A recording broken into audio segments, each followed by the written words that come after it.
What's up, you guys? It's your boy Quincy with another my bad. With another episode of A Man and His Podcast. Today I have a very special guest. Go ahead and introduce yourself. Hey, how's it going, guys? My name is David. You probably know me from Twitter. I go by the Davido-san. I'm a video editor for the Deadlock podcast as well as Deadlock Pro Wrestling. So you've probably seen my work around because of that. So how did that come about? How did that come about, like, with you doing the editing for their podcast? Oh man, I love talking about that because it kind of just naturally happened slowly. I guess the best way I can put it is like I was in a college class. It was something for, I guess, working with different kinds of media and like making different kinds of things. And one of our assignments was to make a remix. So just like paired like different audio and video together, um, and or different things like that. And I had the idea of doing something wrestling related. And I think around this time, like when it was happening, the boys just started doing retro reviews on their podcast. I think James was the only one that was doing it at first. Like he was just like, "Oh, I just started watching random episodes of SmackDown and just kind of want to talk about it." And the one episode I think that really got me like invested in like that really sparked me wanting to edit was the Kurt Angle Booker T uh Charmel episode where he just wanted Booker T's wife. um, I was actually listening to the Deadlock Pod like way before that. I think once it first started out after All Out 2019, like I was pretty much listening weekly at that point because I was following Pulse, Tony, and Johnny uh like way before Deadlock started. Mainly just like watching all their YouTube stuff. So when I saw that they were doing this podcast along with Marcus, shout out to Marcus real quick. um yeah, so when they were doing that, I was like, wow, I love this podcast. This is really fun. So circling back to that retro episode of the Kurt Angle Booker T thing, I was like, maybe I can do my college assignment on this. Maybe I can essentially remix this by pairing the footage of the show to the actual to like to like what the guys were talking about. So I made that quick video, posted it on YouTube, shared it on like I don't know, like Twitter and the Deadlock subreddits, and it was starting to get like a bit of traction. I was like, oh, people seem to really enjoy this. So maybe I can maybe I can do more of this just for fun. So as like more episodes are coming out and the more that I had like free time like in college and stuff, I would just make Deadlock edits because I was like inspired and I just really enjoyed doing it. And then at some point, I think it was like early 2022, um, James needed somebody to edit stuff for his YouTube channel because he was like doing some streams at the time. And I was kind of like raising my hand, like, me, please pick me. And, we just like worked out some stuff and I started editing some of his Twitch streams. There are a couple of videos he still has up that I edited. Like he did a Fire Pro stream where he had a bunch of people go up against Shibata and nobody can beat him. He also did a Mario Party stream with a couple friends, and I edited that. A couple other things too, and like it was just kind of like on and off stuff that I was editing for him, which I was having a lot of fun doing. And of course, at this point, I was still making like deadlock edits here and there, just in my personal time.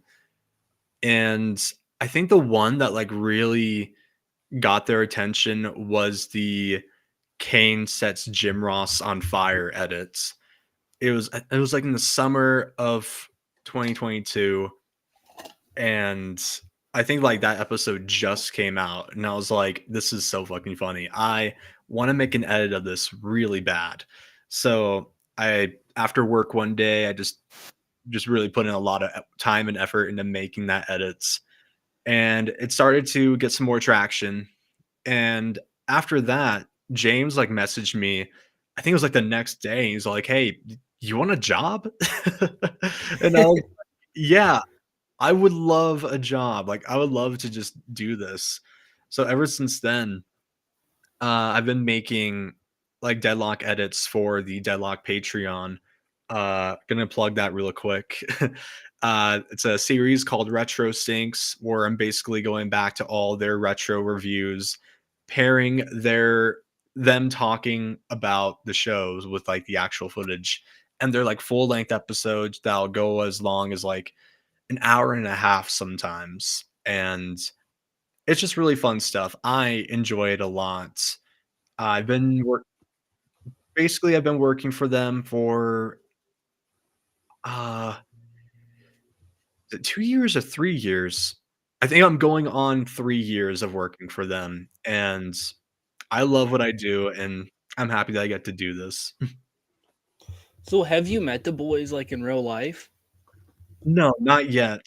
I've been wanting to go to a DPW show and get to meet them in person that way, but pretty much all of my interactions with them has just been through, like, messaging through, like, Twitter or, uh, like, in our work app and all that stuff. That's crazy. So what's the biggest challenge and difference in editing like the podcast retro syncs compared to editing the full length shows like the wrestling shows? Uh, so I don't really, like, edit, like, the longer DPW shows. I think James does all of that, but he has, like, other editors that do stuff like the little hype packages, like, before matches, and I think even before the show starts. There are other editors that do that. I haven't done any of that stuff myself. The only things that I have been doing are like the YouTube shorts or the Instagram reels of like the DPW like little highlights or whatever. That's the stuff that I'm doing right now. But if they need me to like do any more stuff, like I will happily do more like DPW related stuff for them. So you're very obviously a wrestling fan. What's your Hmm. first memory of watching wrestling? Like what was that first memory where you're like, "Oh, I'm a wrestling fan." So wrestling's pretty much been like a part of my family, like almost like a family tradition of sorts. I remember I think I was young as like 5 or 6. I was in California visiting some family, and my uncle just bought SmackDown Here Comes the Pain. And I was remember like watching in front of the TV as I think there was like a 6-man hardcore match or something that they did. And I remember Rey Mysterio being one of the key like wrestlers in there. And I was like, holy shit, like this guy, this guy looks like Spider-Man. I think this guy's really sick. I didn't really get into like watching wrestling after that. I think I just had like that brief memory of like watching um like my family just playing the games and stuff. But a lot of times they would just reference wrestling a lot. And I think a couple years went by, they kind of fell out of watching it. But I think I really picked up watching around like probably like 2005 or 2007. I just remember sitting in front of the TV watching a whole episode of SmackDown. And I think the specific one that I remember is the one where Rey Mysterio gets his head crushed by the Great Khali. And I think, and I'm just like watching that, and I'm like, this is incredible. This guy actually died. I think I was like worked into a shoot in a way. I was like, wow, this is amazing. I need to see if he comes. So I think after that episode, I was just like watching consistently for like the next several years. I remember I was at my grandma's house and we went to like some basketball game and we got home just in time for the end of SmackDown. And I Mhm. like ran in the living room, turned it on, and it wasn't Rey Mysterio, but he was like crushing Ric Flair's head, and I was like traumatized. I was like, "What is going on?" Because Ric Flair bladed and everything, and I was like, "He just squished this man's head." But it's funny you Mhm. say "Here Comes the Pain" because uh I forgot who asked me this. They asked me it a few episodes ago, and they asked me a question that was like, "How influential do you think wrestling video games are to getting people into professional wrestling?" And I think it's pretty like high up there. Oh, I have to agree with you there. I think it was like maybe late 2007, maybe early 2008. That's when I picked up SVR 07 for the first time. And I think like dumbass kid me, I was kind of like, "Oh, I want to know what happened in 2007." Not realizing the game was like developed in '06, pretty much like around that time frame. And I don't know, I just remember pouring hours upon hours into that game, just like playing through the story mode, GM mode, and all that stuff. And I would have my friends come over and we would play the game. And a lot of times I would kick their asses because, um, but like games are very influential, especially the older ones, because they're like time capsules of like that era or like that year, and it's really good to just go back to them and just like really see like what was going on at that point, like in 2007 with like all the crazy stuff happening, like in '06. It was like, wow, this is actually a decent year. Or if you go back to the first SVR game, and there's like fucking Mark Jindrak and I don't know who else, and it's like, wow, this is a dog shit year for WWE. Like it's just like perfect time capsules of the time. And I don't know, like it makes sense that the games are like influential for getting people in the wrestling. uh my partner recently, she has been getting into wrestling like over this past year, because we sat down and watched WrestleMania, and she like instantly like hatched latched onto Rhea Ripley and Charlotte Flair, a lot of like the women's wrestlers, of course. And eventually she kind of latched onto Dominic Mysterio because I don't know, she thinks he's really funny and all that. Um, but because of that, she would like hang out in my room and watch me play like the latest 2K game, just going through like the different story modes and like playing in there. And I think a lot of that, of just like watching me like play the game and like letting her get to make her own custom character and all of that, that's pretty much like kind of like what got her into really watching like wrestling and kind of like diving deep into that. uh because of 2K23, the story mode specifically, she fucking hates Molly Holly. So like anytime, like whenever she sees her like on TV or like in a post, she's all like, "Oh, I fucking hate this person." That's It's so all, funny. which is funny because like it's all shaped from the game itself. And like I'm sure that Molly Holly is, a good person IRL, but the fact that like her whole judgment is based solely on how she's portrayed in the video game is so hilarious. So, do you remember what her first wrestling match you showed her was? Ooh, so I that's a good question, because I know like on and off before we started dating, in our friend group, I would show them some like different wrestling stuff. Like I think the one that she remembers seeing first was the custody of Dominic Ray match, because of how much I've memed it and like brought it up in our friend group a lot. And for her, I remember All Out 2019, I got our friend group to like sit down and we all got to watch All Out together. They weren't too into it, but she was, which is like she was like genuinely like interested in seeing like what was happening on screen. And I was telling her about how Hangman Page was like my guy at the time, and I was like, this is my favorite dude, the anxious millennial cowboy. And I was like really manifesting that he would come out to the arena on the horse and I was like she and I were like laughing so hard at the fact that like it literally happened. Like he just came out to the arena on a horse, and it was just the most amazing thing ever. But no, I think the first match that I do remember like showing her is the Ray and Eddie Custody Dominic match. That match, like, there's obviously like wrestlers that everyone knows, like the Rey Mysterios, the John Cena's, the Undertakers, all of that. But I feel like when it comes to matches, that's like one match that most non-wrestling fans know because it's all over the internet. People are like, "Oh, wrestling's not fake. What about this?" And it's that match graphic, and I love it because that was like my childhood.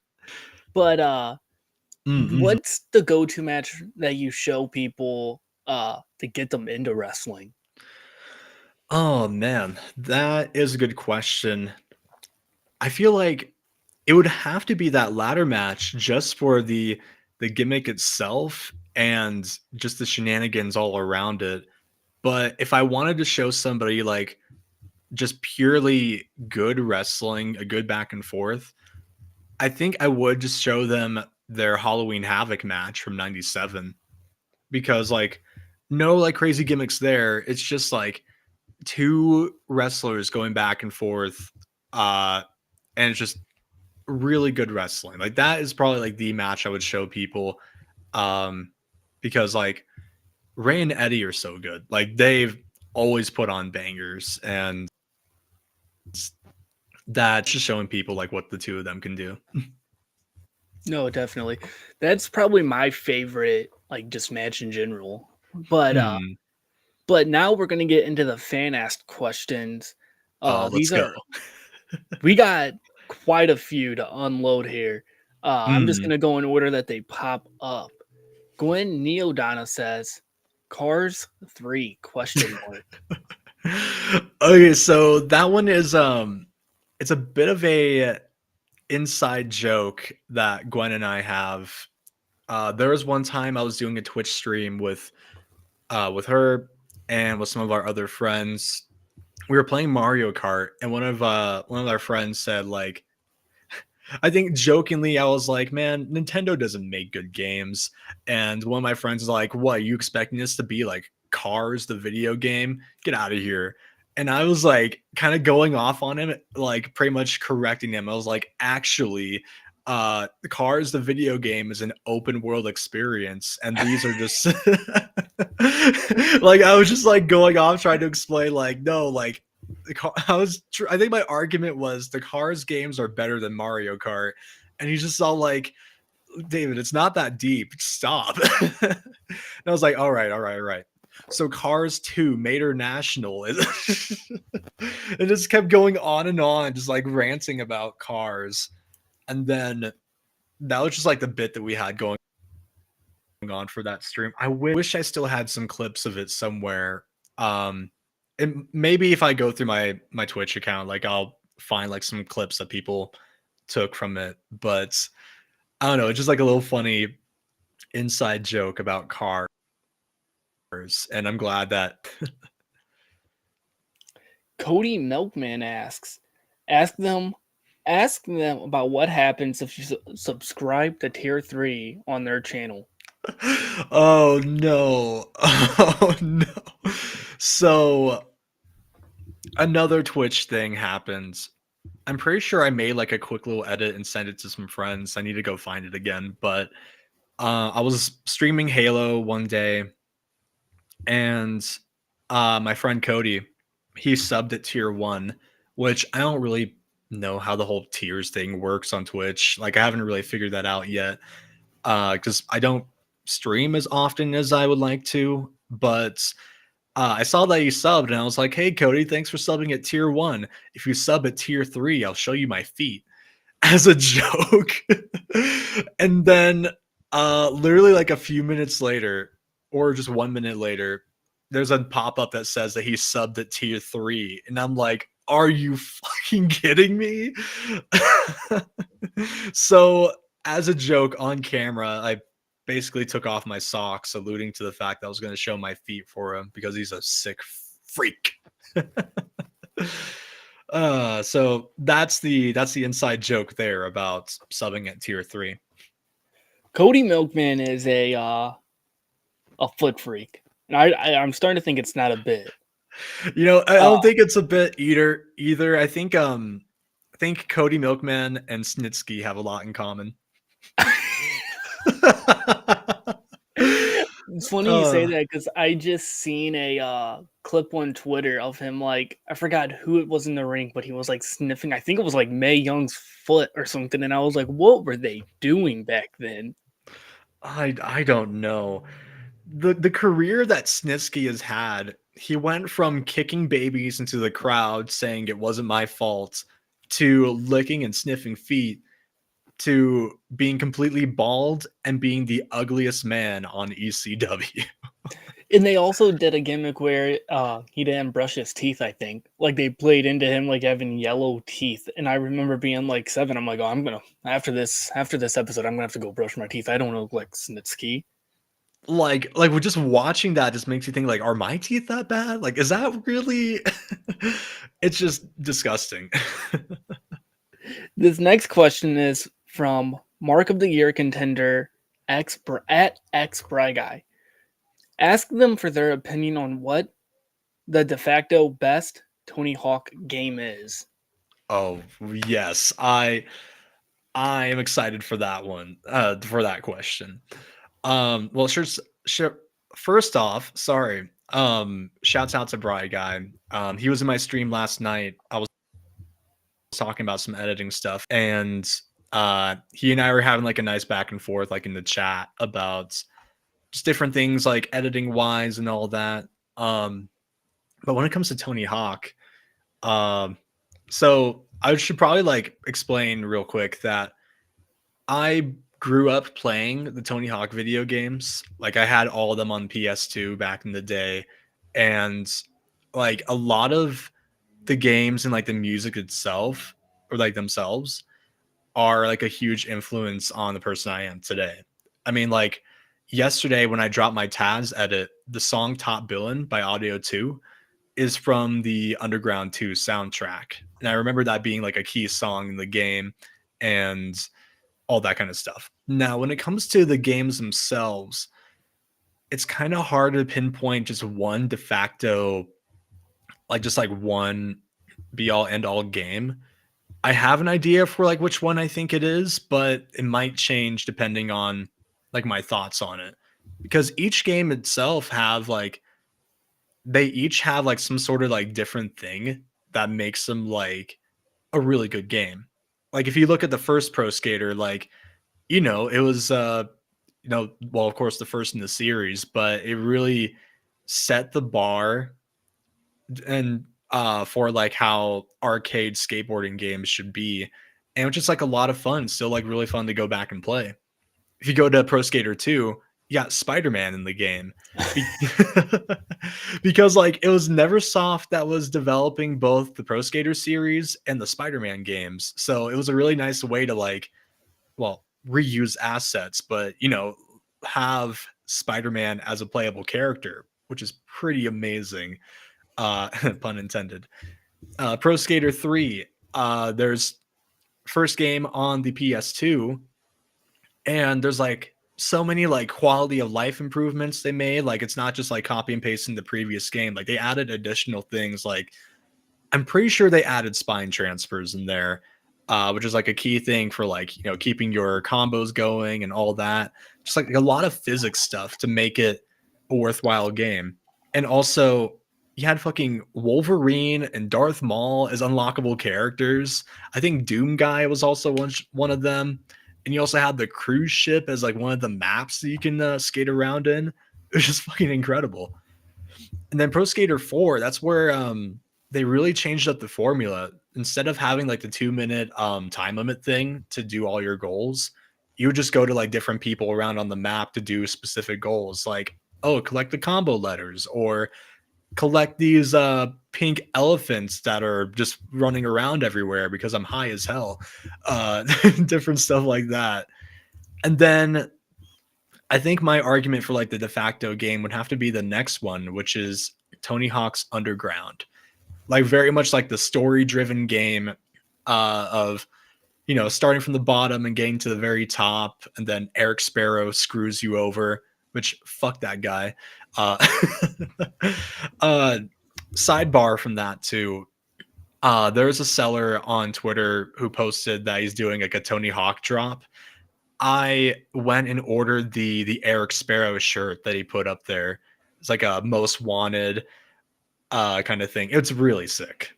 I'm gonna So find who it was because I want to plug that real quick. like it's a very limited drop. I think it ends on Monday. So if any of you guys like want to pick up a hat or a shirt or even some stickers, highly recommend hopping on that as soon as you can. It is at YouthX Energy is who posted it. Oh, okay. Yeah, Youth X Energy. Yeah, go check out their stuff and go get yourself a shirt or a hat.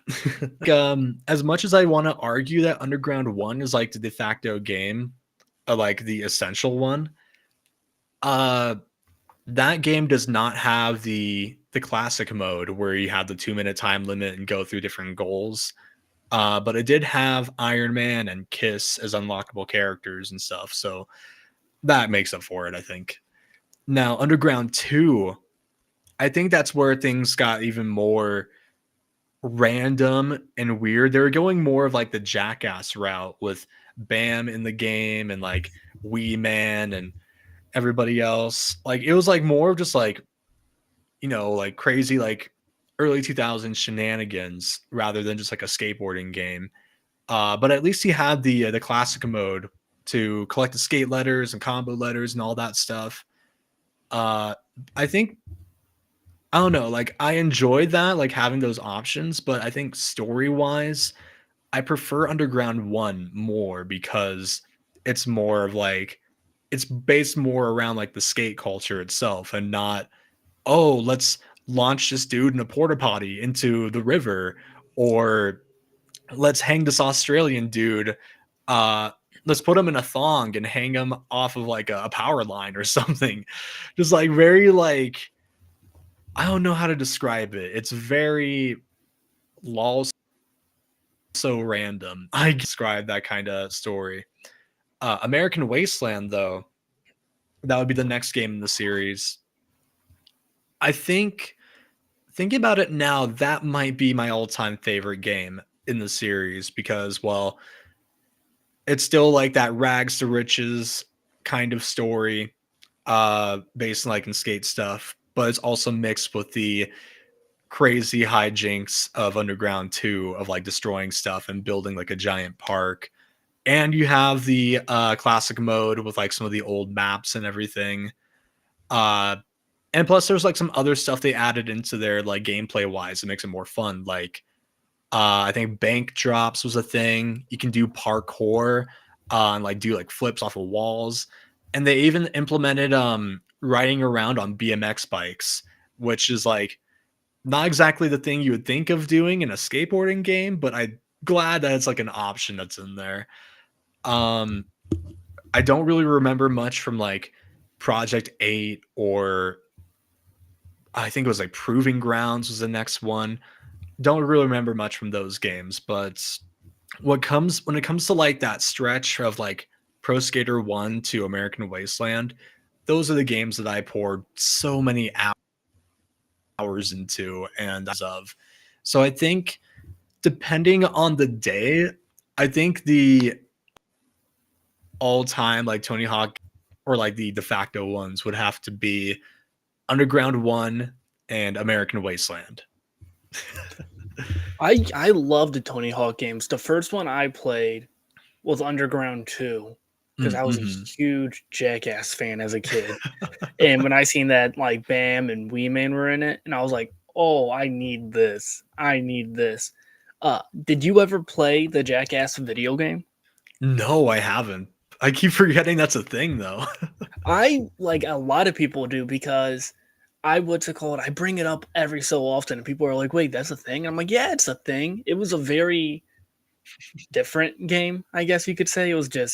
It was Mhm. fun though. It was really fun. You just went around and you did stunts the whole time. Uh, Maybe I'll before have to pick it up and play it on stream one of these. A while ago, I started playing the Sopranos PS2 game, which one, I forgot that was like a thing. And two, it was kind of fun playing for a while, but literally the first mission as you're there, you're basically in a strip club and you see full on like nudity in there. And I'm like, my stream is gonna get taken down because of this. My God, PlayStation 2, they made a video game for everything though.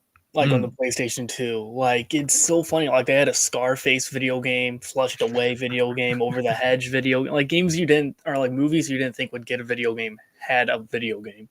Yeah, like just recently, I don't know why. I went back and I started playing the Madagascar video game.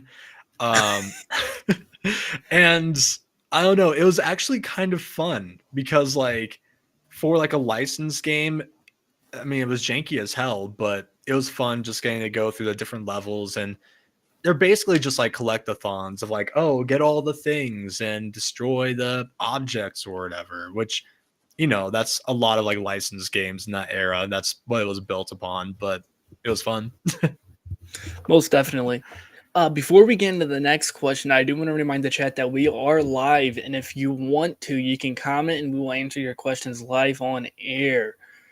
Next question comes from Adriana. She says, please make an ITZY X wrestling edit next.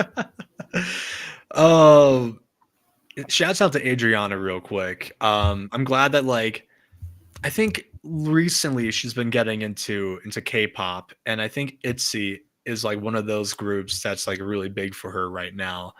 I did have an idea for an edit from ITZY. I think I actually responded to her like in that tweet. I was like, "Oh, I can make a Tony D'Angelo edit set to In the Morning, or alternatively called I'm the Mafia." Which like I feel like works because I would say like go out and like listen to that song like in your own time. Like the chorus is literally just I'm the mafia. We do it like the mafia or something like that. It's really fitting and I think that would be a good thing uh for Tony D'Angelo. The next one's not a question, and it's a statement, and it's from Donut Cass. He says, yo, that's my fucking dude. Shout out to Cass. Shout out to everybody in Goon Squad as well. All really wonderful people. Tyler, Bojack, else in there. I think Gwen is also a part of that group. So shouts out to all of them. Shout out Goon Squad.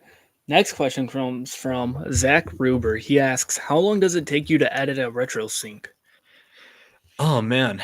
So it depends. It depends on how long the actual episode is. Like lately, like a lot of the episodes that I'm doing that I'm editing, they're like an hour 15 or an hour 30. And a lot of times whenever I'm editing these, I'll cut stuff out and like take out like pauses and things just for pacing. And it ends up usually being like maybe an hour long video or maybe 55 minutes or something. Um, and when it comes to actually doing that, like it's not really hard for me to like get the footage for certain shows. Um, I know like Peacock has all like the WWE and ECW stuff. So what I'll do is I'll just like screen record the footage that I need from that, or if it's available elsewhere, I'll just like download it and it'll take me like an hour or so to get that downloaded. And the actual process of getting these like edited, I think it takes several hours to like get like these longer episodes done. Um Especially like now, like since I have like a full-time job outside of Deadlock, a lot of times I won't really have a whole lot of time to really work on these edits, which kind of sucks, but finding another job elsewhere so that way I can have more time to do this and also, still have full-time work. I think the longest it's taken me to like do an edit, I think the longest one that I did was like an hour and 30 minutes long. I think work wise, I think it was maybe 9 hours, I guess. Cause like a lot of times, like I'll take breaks like while I'm doing these longer edits because, I don't want to like strain my eyes or anything like that. So I think it would probably like range from like a few hours, like maybe like the most like 9 or 10 hours. But I mean, they come out really well in my opinion. So, How long did it take you to make that them going over the observer notes? oh, so that was like over the course of several retro syncs that I was doing for the podcast or for the Patreon, I mean. For every retro sync that I've done up to this point, there have been like the observer notes. Like I would just basically what I did was I took the sections from those, put them into one video, and added in a couple like additional things, like just to freshen them up a bit. And I think it took me like maybe a day just to get that long observer note video together. I'm I'm going to work on a part 2 to that.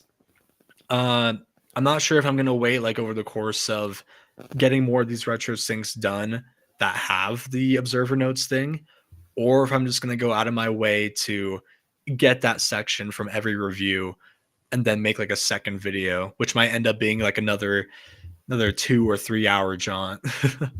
No, because I forgot that you said you were making that, and then it popped up in my YouTube recommended the other night, and I was Hmm. like, "Oh, fucking bless up," because that's my favorite segment on the podcast. I just like hearing like the crazy stuff that was happening I around love that you. time period.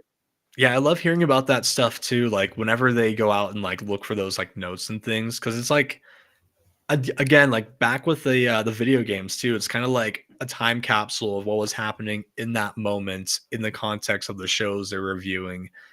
And like there's like a lot of crazy stories that come out from it. Like I think you probably saw like in that video the whole RVD and Sabu getting pulled over. So that one was quite wild. And then like something that I learned recently was the thing about Arnold Schwarzenegger like almost going to ECW to promote his movie. Yeah, I did not know anything about that. Or the very, very first thing in the video, the Arn Anderson and um Oh, the Sid whoever. Vicious Yeah, the scissors thing. scissors. I had no clue about that until this video. I was like, holy shit. Yeah, like I think that was off of the WCW 2000 reboot episode where everybody had to vacate their titles and Sid didn't want to give his up. So Eric Bischoff was going up to him being like, "What's the matter, Sid? Can't find your scissors?" And the incident that they were talking about like in that story happened in like I think it was 1990. Eric Bischoff saying this to Sid, that was in the year 2000. And I think like maybe only 3 people at the time got the reference of "Can't find your scissors. Where's your scissors, Sid?" As if like that was going to get sort of a reaction. It's like CM Punk saying like, "Oh, I'm a choke artist." Yeah. I seen that, and then like I was like I heard him saying, I was like, oh, I get that. And then like you heard like one clap out in the distance in the crowd, and I was like, oh Mhm. man. No, 'cause I watched that Like reboot. I watched the reboot episode that like Bischoff said that, and I remember watching it and I was like, what the fuck is he talking about scissors for? I'm so confused. like it makes no sense, but I'm glad that like that like observer notes thing was able to I guess bring more light to that situation. Now, of course, that is solely just from Sid's point of view. I'm sure that there are like other people that were involved in the situation that can piece together like what they saw, what they experienced. Like who knows? Like maybe that whole like maybe there's some stuff that's being lied about, maybe there's other things that we just don't know. But I think like it kind of like paints a picture of like like he felt threatened. He wanted to kill Arn Anderson, and then decided like in the last minute, like, oh, I'm not going to do this. And then Arn rushed him with the scissors. But who knows? Maybe that isn't true. Who I'm not gonna say like, oh, this is true or it's not because I wasn't there. I can't wait for like 25 years down the line and the boys are doing like uh, a Dynamite review from 2022. And they're like, oh, and this week, after All Out, there was a brawl. And I'm going to be like, I remember that. That one I get. Remember when Taz said that? I want to talk about your Taz edit real quick before we get into the next question. Yeah, That for sure. video was so sick. What made you want to do a Taz edit? To be honest, I was kind of like I was in a big Tony Hawk mood, which is always happening with me.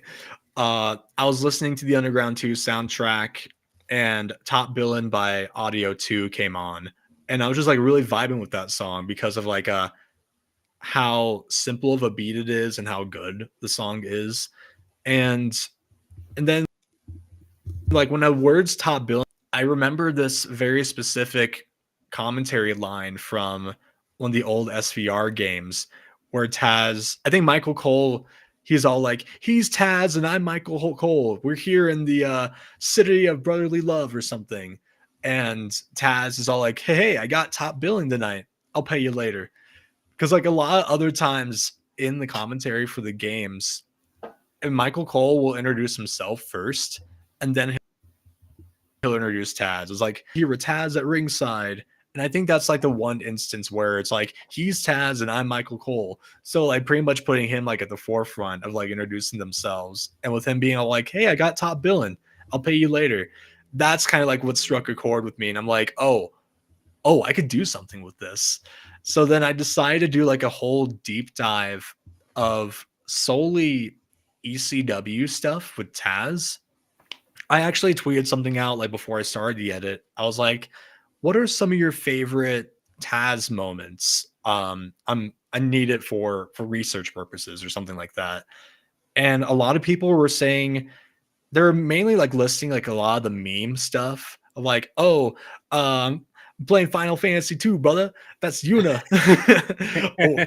or the fucking like TNA like wedding thing where he takes off the jacket and he's like, is it hot in here or is it just me?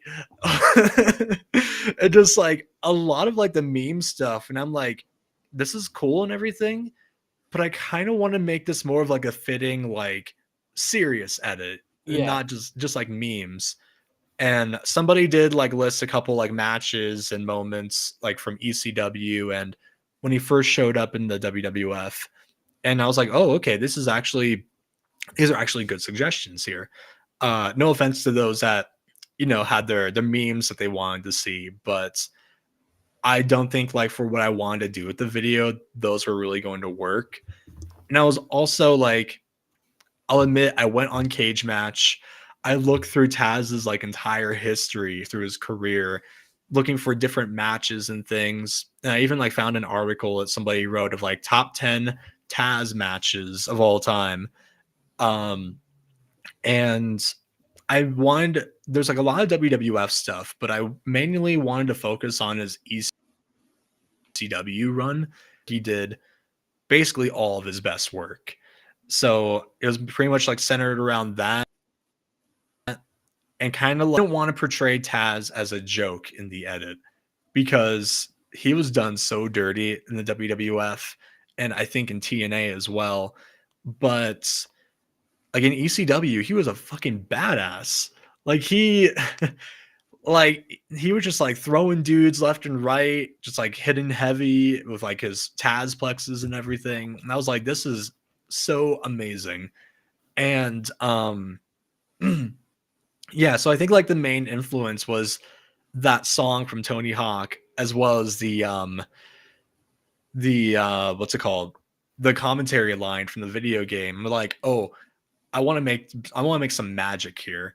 So I put that together, included that commentary line at the end, which I felt like was the icing on the cake because it was just like very fitting. No, that video was insanely good. But the next question, it comes from the white t-shirt guy. Come on, John 3. Please, for the love of God, love of all things holy, please ask him what the fuck the dog doing. Well, in the words of a wise man named Sean O'Hare, I'm not telling you anything that you don't already know. I miss Sean O'Hare. I was like 3 when he passed away, but I go back and I watch his the vignettes sometimes, and I'm like, these are the Mm. shit. Like the Devil's Advocate vignettes, like it was a really good concept, and I wish that they like did more with that instead of, oh, he's a big trench coat pervert who hangs out with Roddy Piper sometimes. Like I wish they like dove deeper into that gimmick and like did something else with that. But Sean O'Hare, like moveset wise, he was fucking incredible. Like I've gone back and like watched some of his WCW stuff. I think there was a I think it was the final Nitro. I remember watching this tag match that Sean O'Hare and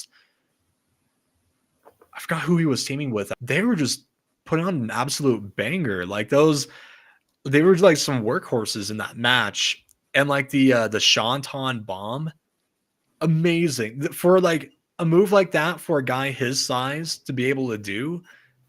It's just so good. And like I don't know, I did like a deep dive like sometime last year. I saw that he was wrestling in Japan for a bit, and well, admittedly, he didn't really have good matches there, but it's crazy to think that he did have a like a Japan run, which is so baffling to me. No, it's some of those like lower mid or lower not even mid cards, lower card WCW from like 99 to 2000, like those matches bang. Hmm. Like I think like at the time, like people probably didn't appreciate it because I think a lot of it was just like character focused stuff. So like when people were doing actual like in-ring work, it just kind of went over people's heads. But getting to go back to these and like watch them and see like so much potential. Like if you took Sean O'Hare from like 2000 or 2001, dropped him into like fucking Dynamite right now, he would be a killer. Absolute killer, dude. Absolutely. And Mm. then the last question is from Ricky Meets, my uncle Ricky, I call him. Do he be shitting his pants full of doo doo?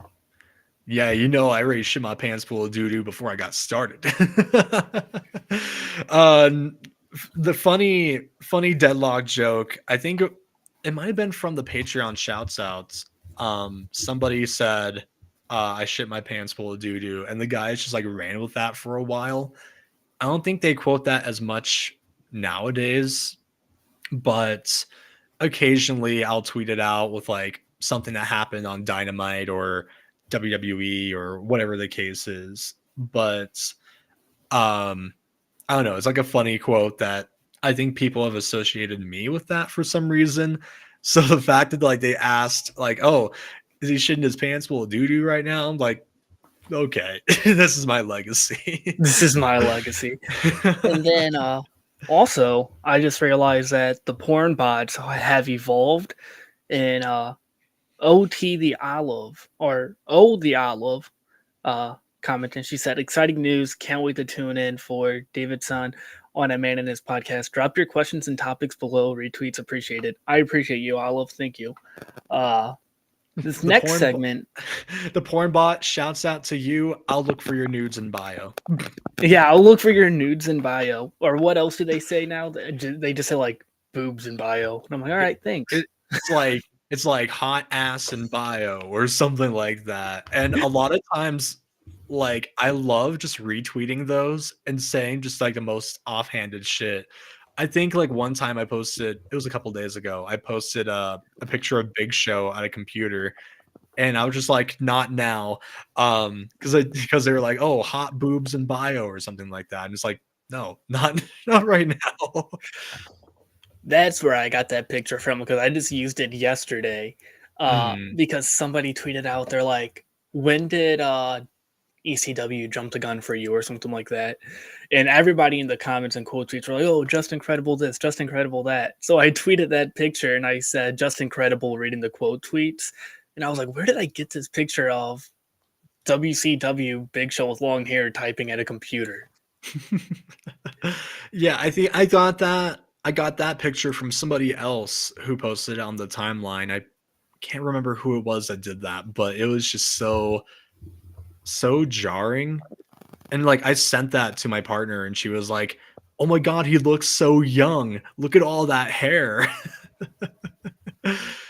Yeah, because like she loves Big Show. She loves Big Show and Kurt Angle and all of them. So like seeing like a younger Big Show not bald was just like so jarring to her.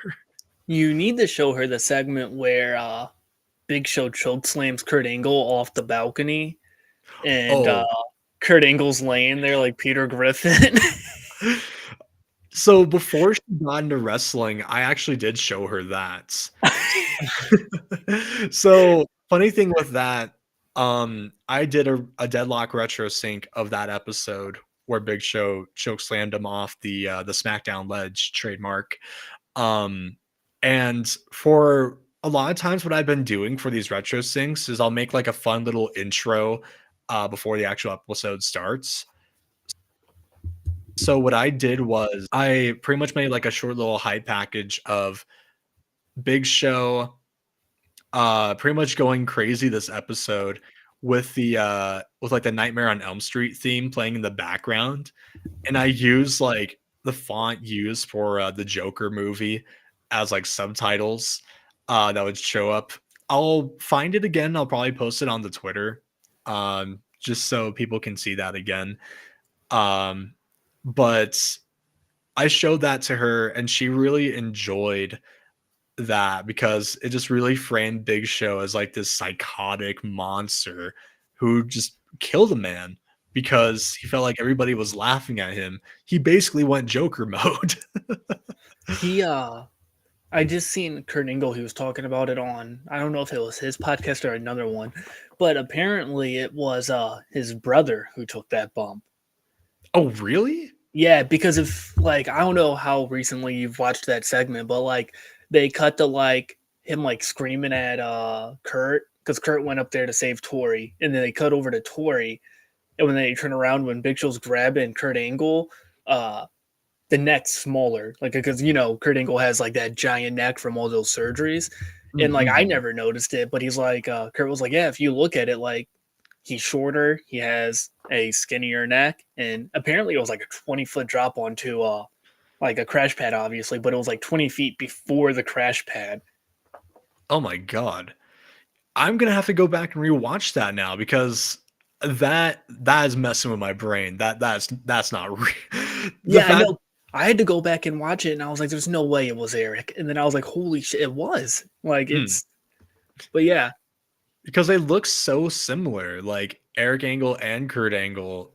So I'm gonna look for that, and I'm actually gonna go see, like, oh, is that actually him? Because like that's just so that is jarring. I learned something new today. yeah, no, I that was the craziest like tidbit of information I had, and I told like everybody once I learned it because I was like, everyone needs to know this information. This is crazy. Mm, it's Now, so wild. now this next segment is I'm just gonna name off some matches and some wrestlers that I believe you should make an edit to. Okay. Uh, First and foremost, Tony Mamaluke. I seen you said something about Little Guido, and I want a Mhm. Tony Mamaluke one. You know what? I'll add that to the queue. I'll see what I can do about having a Tony Mama Luke edit.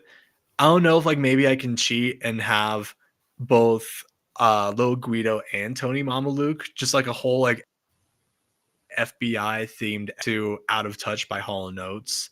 But if you want just like solely a Tony Mama Luke only edit, then I'll see what I can. Either or works. Either or works. Mm. Next one being Chuck Palumbo, but only 2007 motorcycle Chuck Palumbo.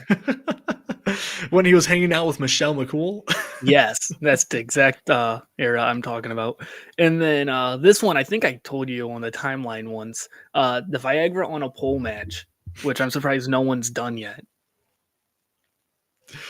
Oh god. The Viagra on a pole match, like an edit for that. That would go so crazy. But I'm trying to think.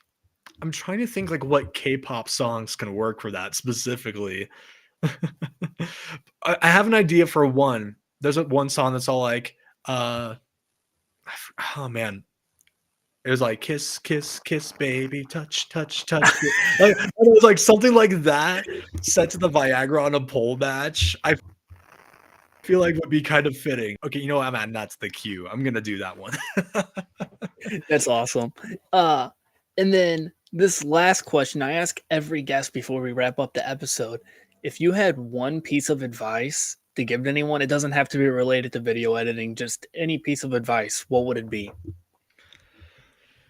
Do not give up on your creative passions. Like whatever it is that motivates you and like whatever inspires you, like keep doing it. Cause like what I know, like whatever we do in life is insignificant, but it's important that you do it, whatever it is, because well, nobody else will. And um I think it's good to stay creative. It's good to keep doing things that make you happy and like cling on to that as much as you can because that's like a driving force in, you know, existing. Just like whatever it is that you're happy doing and that you want to keep doing, just do everything that you can to do that and to like stay happy. I know it's easier said than done, like that second part, but it's just whatever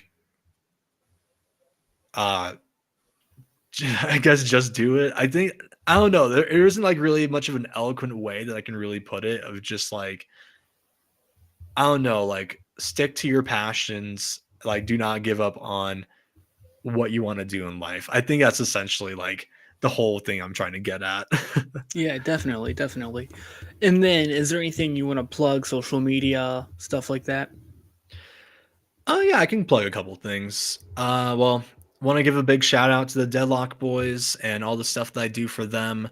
You can find all their stuff as well as the stuff that I've edited for them on Patreon, patreon.com/deadlockpw, or you can find it on like Instagram, Twitter, YouTube at deadlockpw.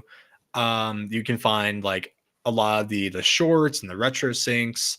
Um, the DPW like short edits that I do like for their channels. I do a lot of edits myself, like in my free time, on my Twitter accounts at Davidosun. I'm working on making a TikTok account so I can post those edits on there as well. So eventually I'll have that made and figured out. I have one for Instagram made already. It's also at Davido-san, but um I haven't posted anything on there yet. Eventually I will. So those are just a couple things I wanted to plug. One more thing that I do want to shout out. I want to shout out my friends over at the Sweet Chinwag podcast. Really lovely British lads over there. They've had me on their pod for a couple episodes, and I'm actually going to be on there again in July for a Jamie Hayter episode. So just keep a lookout for that. I'll get to talk about my favorite wrestler of all time. So yeah. Awesome. Thanks for coming on. This happened relatively quick. Usually it takes me a couple months to schedule stuff, but this one just kind of all came together quick, and I had a blast. And No, dude, then this is a lot of fun. I'm glad I was able to be on here and get to talk about stuff that I love and all that. And then this is the last call for questions before we wrap this up. If you guys have any questions that you want to ask, go ahead and leave them in the comments. I'm going to give you about 30 seconds or so. If not, I'm going to wrap this up. Yeah, if there's anything you want to hear me talking, I should address, feel free to drop them in the chat right now. Like, I'm happy to talk about anything.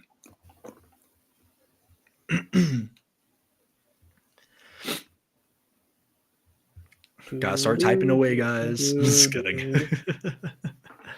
A couple of weeks ago, I had Adriana on, and I said that, and then just the comments got flooded, and it was like 11:30 p.m. and I worked that day, and I was like, oh my god. I was like, eventually, I was like, all right, I'm sorry, guys, we have to cut this off. We have to cut this off.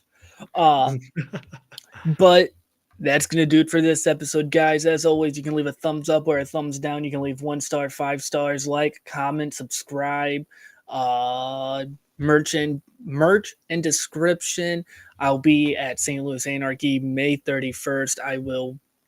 That's the only show I'm going to be at upcoming. As always, follow me on Twitter at your boy Squints. Follow me on TikTok at your boy Squints. Subscribe to the YouTube channel.